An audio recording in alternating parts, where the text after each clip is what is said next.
台湾。不要带回去。可以的，真的吗？来，跟我回台湾。郑丽文一行12号结束大陆6天参访行程，当天下午返回台湾。这一路跟拍采访呢，我们发现带回台湾这句话，他几乎走到哪说到哪。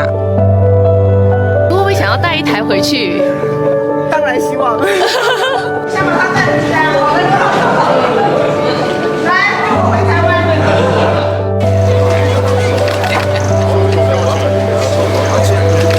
这个是一定要带回台湾的。对，想把美团带回台湾。两岸强强联手，台湾未来怎么办？我今天看到了答案。从民生便利到硬核科技，郑丽文一行的大陆种草清单呢不断上新，打动他的还有一路相伴的乡音乡情。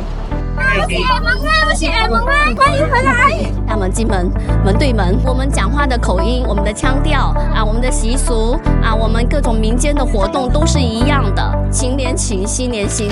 访问团临行时，中央台办授权发布了10项促进两岸交流合作的政策措施，这也是他们想要带回台湾的重要心意。最重要的就是，我希望带给台湾的就是和平的讯息，9·2共识，反对台独，我们就可以看到春暖花开，彼此的笑容，伸出双手握手，坐在桌上交流对话。只要我们的初衷是对的，我们共同的坚持下去，未来一定可以开花结果。